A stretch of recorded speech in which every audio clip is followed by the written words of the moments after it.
Hola, he decidido grabar este video porque, bueno, no tengo tiempo para escribir y ni tampoco algún medio donde difundir eso así como más, yo qué sé.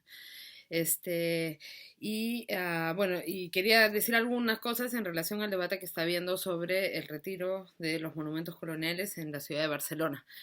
Bueno, la primera reflexión esa del tema de quiénes tienen acceso a los espacios de debate público y cuáles voces son contadas en este debate. Como siempre, una vez más, la comunidad migrante y las comunidades racializadas y las comunidades afectadas, digamos, directamente por los estragos del colonialismo, no tienen espacio, no tienen cabida en este debate. Siempre, como siempre, son debates sobre cosas que nos afectan a nosotros, a las personas migrantes y las personas racializadas, pero sin nosotros, como se puede ver en este momento y como ya estamos acostumbrados a ver en los medios de comunicación, pues la gente hablando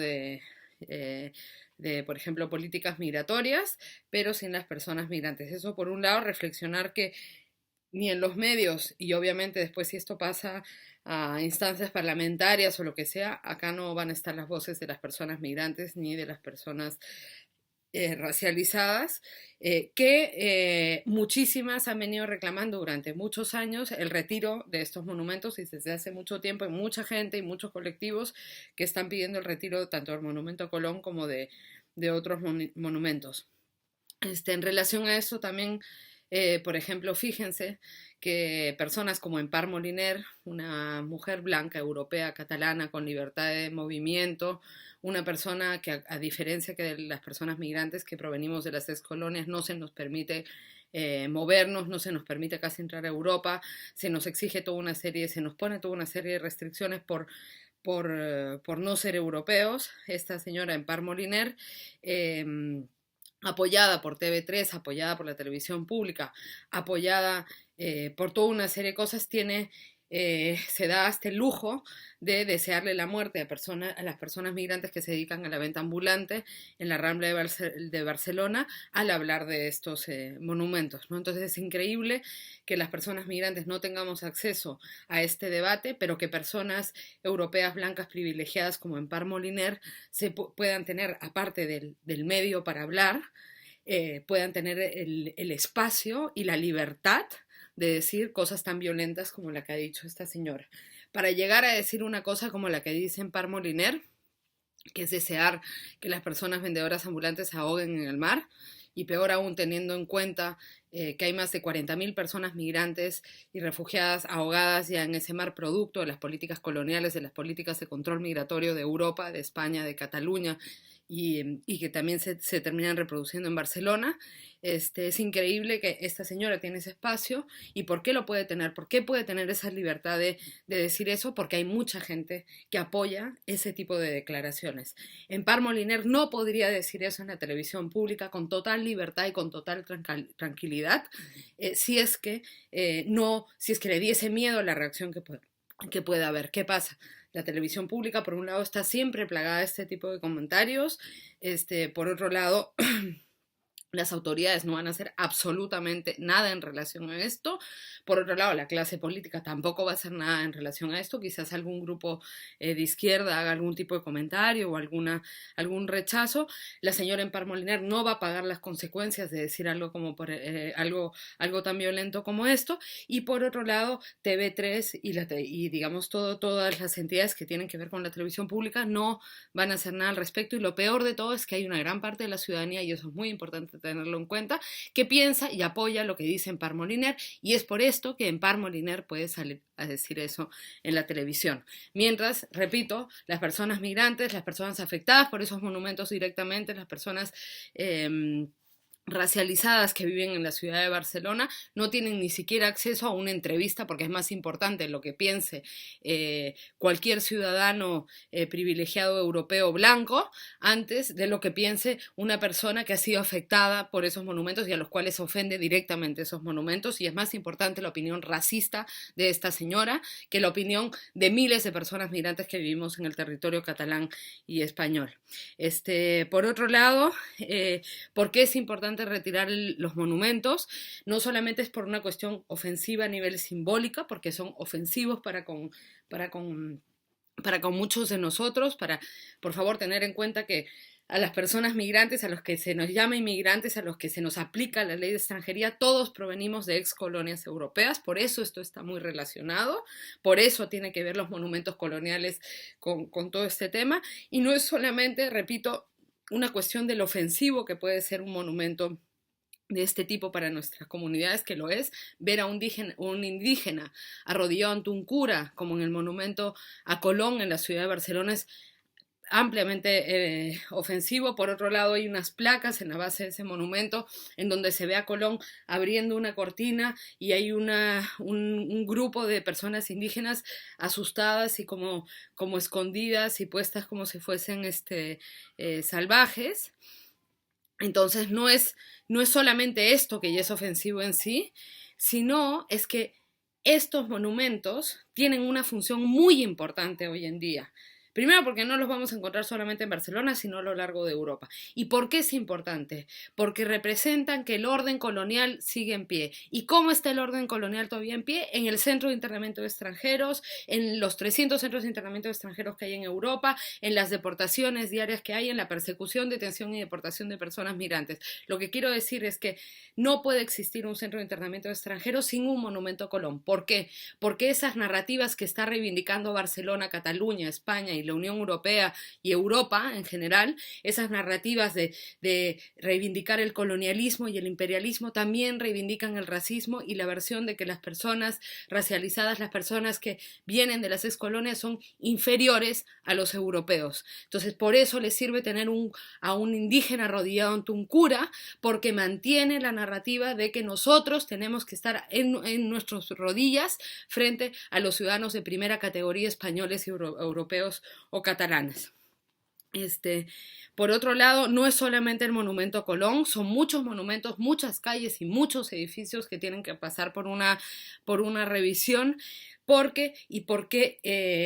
Cataluña y España y Europa le agradecen a estas figuras, porque hay que tener muy en cuenta que fueron las figuras, o sea, que la cuestión colonial no fue solamente, digamos, una invasión, o bueno, lo patético que es que digan que era un descubrimiento ni nada, sino que fue un proceso de explotación, de expolio, de matanza, que generó riqueza para traer a Europa. Toda esa riqueza es producto de toda esa explotación, de la esclavitud, de la mano de obra esclavizada que trabajó durante cientos de años gratis para Europa, y que toda esa riqueza se acumuló en Europa, y por eso Europa hoy en día es lo que es, y por eso Europa tiene el dinero que tiene y tiene el bienestar que tiene comparado con los países del sur y con los países que han sido sus colonias, ¿no? En ese sentido, por ejemplo, ver figuras como Joan Huelgo, Antonio López y López, ambos empresarios que tuvieron muchas plantaciones y demás negocios en Cuba. Aparte, por ejemplo, Antonio López y López tuvo el negocio en las navieras, donde también se transportaban de forma forzada a personas negras esclavizadas. Estas figuras no solamente era el negocio que hicieron digamos, con la explotación de la mano de obra esclavizada en esos territorios y con la explotación de los recursos de esos territorios, que luego trajeron acá y permitieron la industrialización de Cataluña. O sea, en gran medida ese proceso, digamos, del proceso industrial se puede lograr porque hay un capital que viene de una mano de obra que no fue pagada, que es la mano de obra esclavizada, y de unos recursos que no le pertenecían a esta gente. Por otro lado, y es por eso que la ciudad de Barcelona les agradece, y es por eso que Cataluña les agradece a todas estas figuras, porque permitieron traer riqueza, ¿no? Por otro lado, tener en cuenta que estos dos señores, por ejemplo, como muchos otros, formaban partes de lobbies, como el Círculo Hispano Ultramarino o de la Liga Nacional, que eran lobbies que trabajaban en el plano político para evitar, por ejemplo, la independencia de Cuba. El Banco Colonial se funda por estos señores, por Güell, López y López y toda otra serie de señores que deciden fundar un banco para hacerle un préstamo al Estado español para que pueda financiar sus armamentos y todas sus necesidades para evitar, y para tener una guerra en Cuba, para evitar que se independizara. Y lo mismo, estas personas hicieron lobby, hicieron presión para evitar la abolición de la esclavitud, y eso está perfectamente documentado. Sin embargo, en todo el territorio español y en el territorio catalán no hay ni un monumento, por ejemplo, a Julio Vilscarrondo, que fue un abolicionista de la esclavitud español, no tiene ni media calle. Después, bueno, hay figuras también como Joan Prim, quien escribió El Bando Negro, que era una ley que en un momento que las personas esclavizadas empezaron a organizarse en Puerto Rico para liberarse, él hizo una ley que se llamó El Bando Negro, en donde le daba poder a la población blanca civil de que matara, cortara manos y asesinara, y eso está escrito y documentado también perfectamente, y asesinara a las personas negras que según ellos trataran de organizarse o de hacer cualquier cosa. Entonces, este tipo de señor tiene un monumento a escasos pasos del Parlamento catalán. Después otras figuras como el Virrey Amat, por ejemplo, que tiene una línea de metro, que tiene una plaza, que tiene el edificio de la Virreina, desde donde se gesta gran parte de las cuestiones culturales de Barcelona. Es increíble que en ese edificio nunca se haya hecho un trabajo de repensar qué edificio se está utilizando y a quién se está honrando. El Virrey Amat fue virrey en Chile y en Perú, fue por ejemplo el que trajo las pinturas de castas que muestran el orden racializado de las personas, digamos un orden racista, ¿no? de los mestizajes, que se las trajo de regalo a la corte española. Después, por otro lado, él estuvo muy implicado en la explotación de las minas de Potosí en Bolivia, y pues a esta figura y a su mujer también se le rinde homenaje en la ciudad de Barcelona. Luego hay muchísimas más calles, muchísimas más plazas, y después, por ejemplo, la Plaza de los Indianos, o hay un montón de elementos en toda la ciudad que tienen que ver con esto. Una cosa importante a tener en cuenta con estos símbolos, como les digo, son símbolos no solamente, digamos que, bueno, han quedado desde el pasado, nada por el estilo. ¿Por qué lo digo esto también? Para colmo, 3 de estos monumentos, el monumento a Prim, el monumento a Güell y el monumento a López y López, en sí, en materia, son monumentos franquistas. ¿Por qué digo esto? Porque estos monumentos en el año 36 fueron tirados al suelo por los anarquistas en Barcelona, y durante la dictadura se decidió volver a ponerlos, pero mediante la ley de memoria histórica no afectó a esos monumentos. Entonces esos monumentos fueron puestos durante la dictadura franquista, o sea, en materia son monumentos que fueron pues repuestos durante la dictadura. Por otro lado, comentar que es una absoluta vergüenza que haya un debate por la catalanidad de Colón, o sea, por más de que sea catalán, sí, podría haber sido genéticamente catalán, pero ¿cómo puede ser que haya grupos, incluso desde la izquierda, con personajes como Jordi Bilbeni, que es el director del Instituto de Nueva Historia de Barcelona, que quieran reivindicar como forma positiva la catalanidad de Colón y limpiar la imagen de Colón, porque Colón no es solamente lo que él hizo, sino es lo que simboliza, y simboliza el inicio del proceso colonial de explotación, el inicio de la esclavitud y el inicio de todo el orden colonial global que se vive hasta ahora. Y es increíble que personas como Jordi Bilbeni, que hasta milita en la CUP, que esté reclamando este tipo de cosas, y que peor aún en los medios de comunicación se le dé cabida, porque más de una vez ha tenido páginas enteras en periódicos, más de una vez ha tenido programas enteros en la televisión para defender esta tesis, y aparte decir que Colón en realidad era un buen hombre, y porque claro, como era catalán, entonces era bueno, y que en realidad la versión de que era un mal hombre es una cuestión que Madrid empieza a decir cuando se dan cuenta de que posiblemente era catalán, y es una vergüenza que reduzca a esa estupidez el debate sobre el tema colonial, y obviamente en donde deja de lado absolutamente todas las voces latinoamericanas que vienen reclamando sobre este tema, y todas las voces de las excolonias que vienen reclamando sobre este tema. En relación En relación a esto, también es importante tener en cuenta que el Estado español, por ejemplo, ha hecho un esfuerzo muy grande por siempre tener en sus símbolos y en toda su identidad una hipervisibilización y reconocimiento del colonialismo y del imperialismo. O sea, si se fijan, por ejemplo, el pasaporte de España, abres la primera página, tiene la ruta de Colón. Hay 14 monumentos a Cristóbal Colón en todo el Estado español, aparte de la gran cantidad de monumentos a Diego de Almagro, Francisco Pizarro, etc. Después, por otro lado, celebran la fiesta nacional y que ahora viene el día 12 de octubre, que eso ya es una aberración absolutamente violenta contra las poblaciones migrantes que procedemos de las colonias. Y por otro lado, esto es importante, ¿por qué? Porque estas no son cosas que han quedado del pasado, estas son cosas que se decidieron en los años 80 durante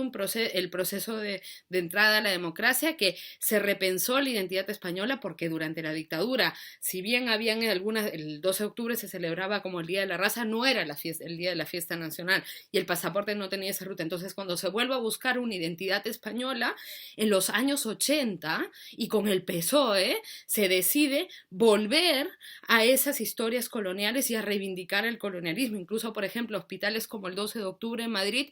que se llamaba el Hospital 1 de octubre, y se les decide cambiar a 12 de octubre, se decide cambiar la fiesta nacional al 12 de octubre, se decide poner eso en el pasaporte, se decide mantener el plus ultra del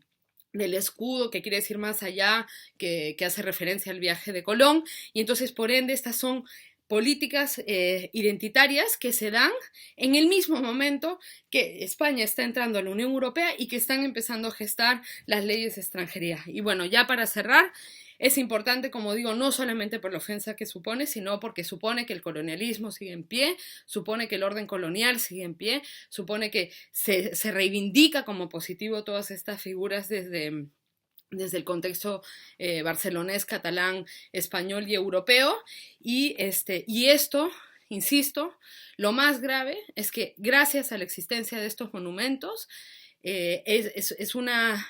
herramienta muy importante para poder mantener el discurso de que las personas migrantes, las personas que provenimos de las excolonias, somos seres inferiores y entonces, por ende, poder hacer lo que se está haciendo en relación a la persecución, detención y deportación, en relación a la cantidad de muertes, de personas muertas y desaparecidas en las fronteras europeas. Y después volver a insistir que este es un debate en donde hay muchísimas voces, muchísima gente migrante y racializada que viene trabajando en relación a este tema y que es una vergüenza que una vez más no hayan espacios de debate en donde se incluyan todas estas voces que han venido reclamando y todos estos colectivos, porque hay muchísimos colectivos que han venido reclamando sobre esto. Y por último, estar atentos a que seguro van a haber de parte de varios de estos grupos convocatorias para el día 12 de octubre. Bueno, espero que se vayan al suelo los monumentos de mierda de esos.